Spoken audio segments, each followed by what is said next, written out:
He aimed at to succeed in the exam. उसने परीक्षा में सफलता होने के लिए निशाना साधा। He prevented me to going there. उसने मुझे वहाँ जाने से रोक दिया। He is addicted in smoking. वह धूम्रपान में आदी है, लती है। He accustomed to celebrate Diwali. जो 4 सेंटेंस हैं, इन चारों सेंटेंसेस में प्रीपोजिशन से रिलेटेड फॉल्ट हैं, प्रीपोजिशन से रिलेटेड एरर हैं। आप वीडियो को पॉज करो और बताओ कि कहाँ पर गलतियाँ हैं। अब ये जो है हम लोग जीरंड से रिलेटेड प्रीपोजिशन को देखेंगे। जय हिंद दोस्तों, आज हम लोग प्रीपोजिशन के ऐसे फैक्ट को देखेंगे जो जीरंड से पहले लगते हैं।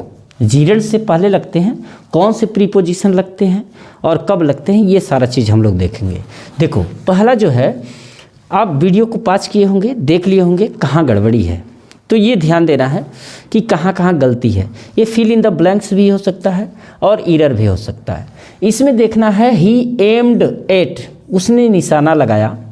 निशाना लगाया किस पर? निशाना साधा किस पर?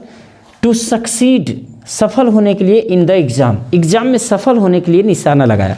तो जो एम 8 होता है ना, एम 8 ये फिक्स है, निशाना साधना एम 8 ही रहेगा, इसके साथ फिक्स प्रीपोजिशन एट लगेगा। लेकिन सिस्टम क्या कहता है, एम 8 के साथ इन्फिनेटिव नहीं, जीरंड का प्रयोग होना चाहिए, यानी कि ये टू नहीं रहेगा, यहाँ सक्सीडिंग रहेगा। ये गलती था। यहाँ देखो, he prevented me to going there. जब प्रिवेंट होता है ना, तो प्रिवेंट के साथ जीरंड फॉर्म का ही प्रयोग किया जाता है, बट यहाँ प्रीपोजिशन टू नहीं, फ्रॉम का प्रयोग किया जाता है, फ्रॉम का प्रयोग। तीसरा देखो, ही इज़ एडिक्टेड। एडिक्टेड, एडिक्टेड जो होता है ये लती होता है और बैड थिंग के लिए लती होता है, बैड चीज़ों के लिए लती होता है, तो इसके साथ एडिक्टेड टू होता है। एडिक्टेड के साथ टू का प्रयोग किया जाता है, इनका प्रयोग नहीं किया जाता है। He accustomed to celebrate Diwali. He accustomed to celebrate Diwali. यहाँ जो कस्टम्ड है, कस्टम्ड के साथ टू तो लगता है, ये सही है, लेकिन ये सेलिब्रेट नहीं लगता है, यहाँ सेलिब्रेटिंग हो जाएगा, जीरंड फॉर्म का प्रयोग किया जाएगा। तो आपने क्या देखा कि जितने जीरंड फॉर्म हैं, इसके पहले टू का प्रयोग, इसके पहले टू का प्रयोग, इस जीरंड के पहले फ्रॉम का प्रयोग और इस जीरंड के पहले एट का प्रयोग, यानी कि समझो प्रीपोजिशन है ही नहीं। और हाँ ठीक है, ये है। तो फिर जीरंड अगर रहेगा, किसी सेंटेंस में जीरंड रहता है, तो फिर उसके पहले हम कौन सा प्रीपोजिशन लगाते हैं।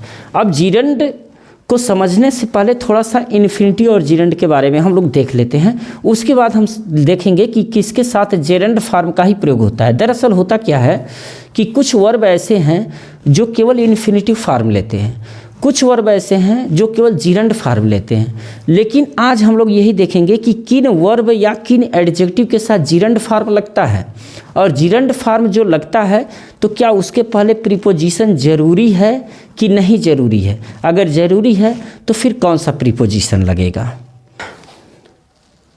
जैसे एक सेंटेंस लिया जाए, ही लाइक्स, ही लाइक्स, वह पसंद करता है, क्या पसंद करता है? डांसिंग, वह नाचना पसंद करता है। या इसको ऐसे भी लिख सकते हैं, he likes to dance, dance. तो क्या दोनों परिस्थिति में अगर लाइक के साथ जीरंड फॉर्म लगता है तो सही है, कि लाइक के साथ इन्फिनिटिव फॉर्म लगता है तो सही है। किसी किसी किताबों में आप देखोगे तो लाइक के साथ इन्फिनिटिव फॉर्म बताया है, किसी सेंटेंस, किसी वर्ब, किसी बुक में देखोगे तो लाइक के साथ जीरंड फॉर्म बताया है। लेकिन वास्तव में जो लाइक के साथ इन्फिनिटिव फॉर्म लगता है वो स्पेशल दिन के लिए लगता है, विशेष दिन के लिए। कुछ भी कोई दिन हो यहाँ पर, जैसे he likes to dance today, today, आज वह नाचना पसंद करता है, आज के दिन खास करके नाचना वो पसंद करता है। तो ऑन दिस डे भी हो सकता है, चाहे he liked to dance that day, उस दिन वह नाचना पसंद करता था। तो यहाँ जब एडवर्ब ऑफ टाइम दिया रहे, स्पेशल डे दिया रहे, तो इसके साथ इन्फिनिटिव का प्रयोग करेंगे और बाकी हमेशा लाइक के साथ जीरंड फॉर्म का प्रयोग करेंगे। दूसरा देखते हैं, जैसे ही वांट्स टू डांस, वह नाचना पसंद करता है। जैसे I am fond of swimming. तो ये जनरल सी बातें हैं कि आप इन्फिनेटिव का जीरंड का प्रयोग कर सकते हैं, जीरंड की जगह इन्फिनेटिव, इन्फिनेटिव का की जगह जीरंड का प्रयोग कर सकते हैं। लेकिन अब बात ये आती है कि क्या जीरंड के पहले प्रीपोजिशन जरूरी है या नहीं जरूरी है।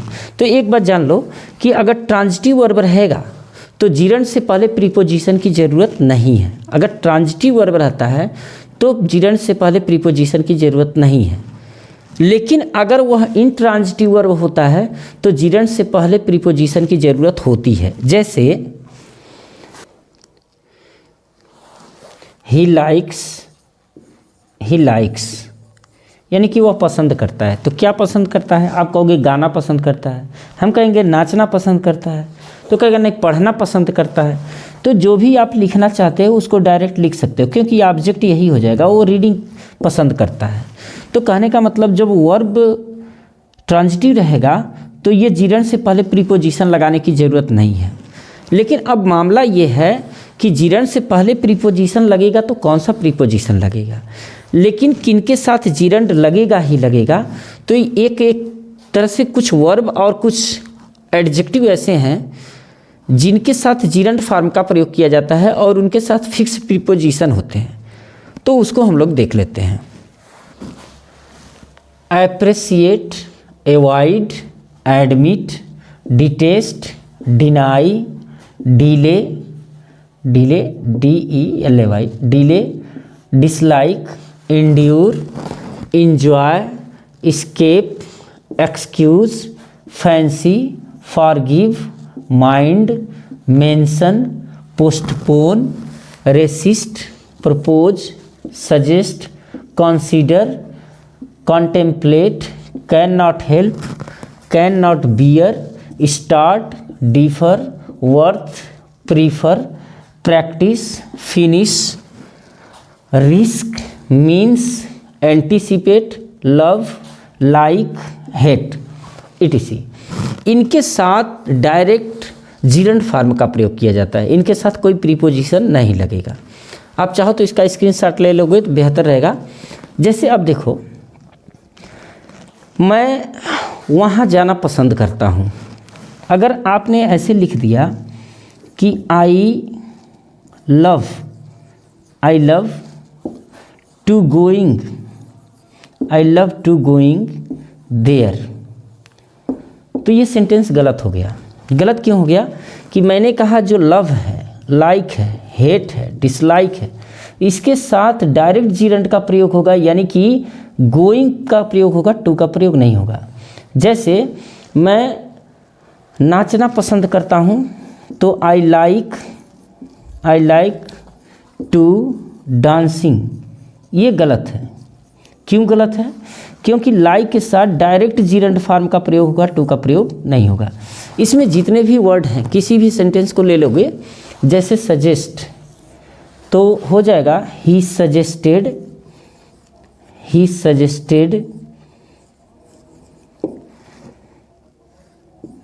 मी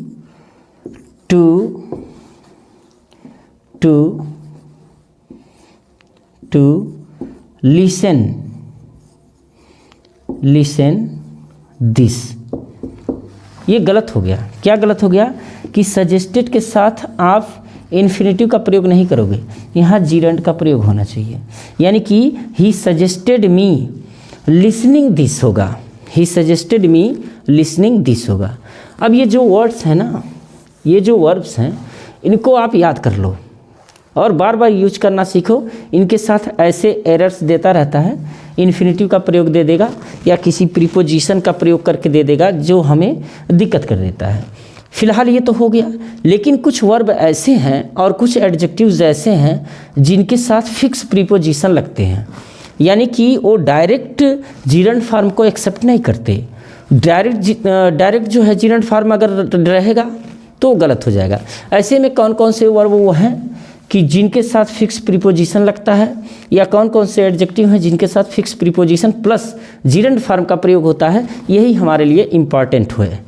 तो इसको हम लोग देखते हैं कि कौन कौन से ऐसे वर्ब हैं जो जीरंड फॉर्म प्रीपोजिशन के साथ लेते हैं, वो भी फिक्स प्रीपोजिशन के साथ लेते हैं, और कौन कौन से ऐसे एडजेक्टिव हैं जो जीरंड फॉर्म लेते हैं और फिक्स प्रीपोजिशंस लेते हैं।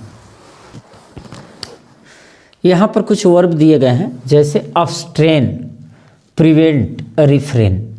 इन तीनों के साथ फ्रॉम का प्रयोग होगा और फ्रॉम के बाद जीरंड का प्रयोग होगा। जैसे कॉमन एरर में क्या देता है और वैसे फिल इन द ब्लैंक्स में देगा तो फिर क्या गलती देता है। जैसे आपको पहले ही मैंने बताया है, ही प्रिवेंटेड मी टू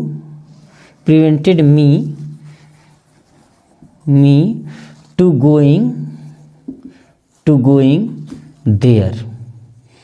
उसने मुझे वहाँ जाने से रोक दिया। तो इसमें गलती क्या हो रही है कि यहाँ जो प्रिवेंट है ना, ये प्रिवेंट के साथ जो ये टू लगा है ये गलत है, यहाँ पर फ्रॉम होना चाहिए। तो ऐसे आपको याद करना पड़ेगा कि abstain from going there, prevented from going there, refrain from going there.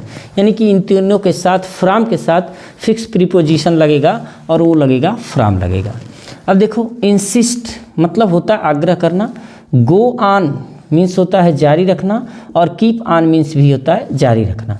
यानी कि अगर गो ऑन रहेगा या कीप ऑन रहेगा तो उसके साथ जीरंड फॉर्म रहेगा, और इंसिस्ट रहेगा तो उसके साथ ऑन के साथ जीरंड फॉर्म रहेगा। जैसे he is going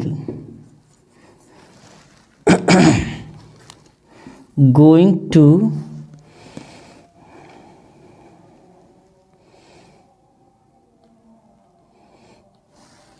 do a work, he is going to do a work. तो ये क्लियर है, इसमें कोई गलती नहीं है। गो के साथ आप इन्फिनेटिव फॉर्म लगाए हो, कोई दिक्कत नहीं है। लेकिन अगर गोइंग ऑन रहता है तो फिर जो ये टू डू है ये गलत हो जाएगा। यहाँ हो जाएगा ही is going on doing a work हो जाएगा। इस चीज़ को ध्यान देना है।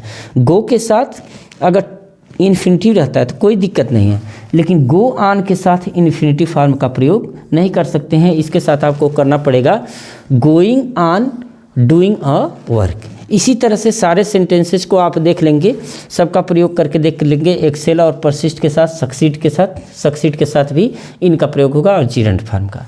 यहाँ देखो, थिंक ऑफ रहेगा तो जीरंड फॉर्म रहेगा। अगर कोई वर्ब नहीं आता है, कोई ऑब्जेक्ट नहीं आता है थिंक के साथ, तो केवल थिंक ही लिख सकते हो, जैसे ही थिंक्स, आई थिंक। लेकिन अगर थिंक के साथ ऑफ आ जाता है तो फिर जीरंड फॉर्म का प्रयोग करना है। इसी तरह से कुछ एडजेक्टिव हैं जिनके साथ gerund form plus preposition, fix preposition plus gerund form का प्रयोग होता है। जैसे accustomed, addicted, averse, devoted, in addition के साथ टू प्लस जीरंड फॉर्म का प्रयोग करेंगे। कॉन्फिडेंट, डिजायरस, होपफुल, टायर्ड के साथ ऑफ प्लस जीरंड फॉर्म का प्रयोग करेंगे, और डिसक्वालिफाइड फ्रॉम के साथ जीरंड फॉर्म का प्रयोग करेंगे। कैसे देता है, जैसे ही इज ए कस्टम्ड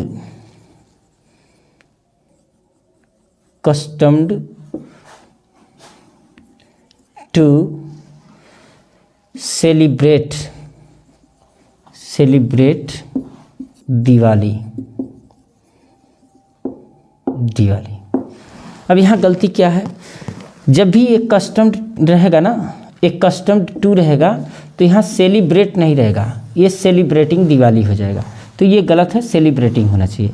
इसी तरह से जैसे ही इज टायर्ड